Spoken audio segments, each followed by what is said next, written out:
മലയാളം ക്ലാസ്സിൽ നമ്മൾ നോക്കിയത് ഒരു പത്രവാർത്ത എങ്ങനെ എഴുതാം എന്നുള്ളതായിരുന്നു.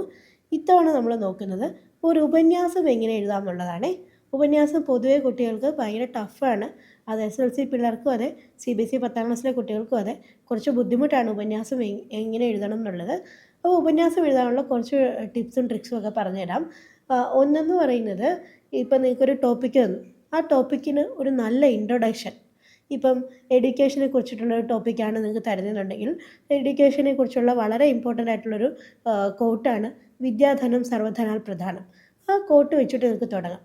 എന്നിട്ട് ആ ഇൻട്രോ കഴിഞ്ഞിട്ട് പിന്നെ നമ്മുടെ ഒരു ബോഡിയിലോട്ട് വരിക. അതായത് നമ്മൾ പത്രവാർത്ത എങ്ങനെയാണോ എഴുതിയത് അതുപോലെ തന്നെ ഇൻട്രോ കഴിഞ്ഞിട്ട് ആ ഒരു ഉപന്യാസത്തിൻ്റെ മെയിൻ കണ്ടൻസ്.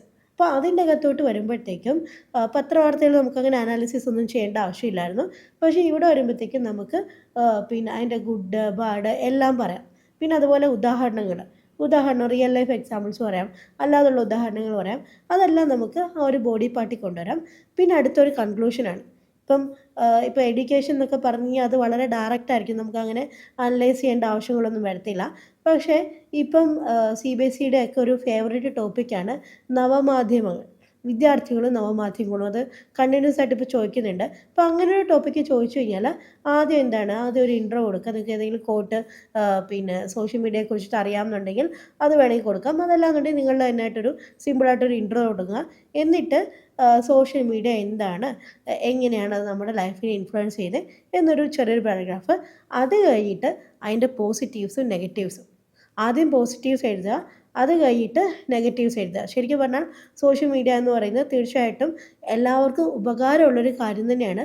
പക്ഷെ അത് വേണ്ട രീതിയിൽ ഉപയോഗിച്ചാലാണ് അത് ഉപകാരമാവുന്നത്. അതല്ലാന്നുണ്ടെങ്കിൽ അത് പ്രശ്നമാണ്. അപ്പോൾ ആ ഒരു പോയിന്റ് നിങ്ങൾ അതിൻ്റെ അകത്ത് കൃത്യമായിട്ട് കൊണ്ടുവരണം. എന്നിട്ട് നിങ്ങൾ അതിനൊരു കൺക്ലൂഷൻ കൊണ്ടുവരണം.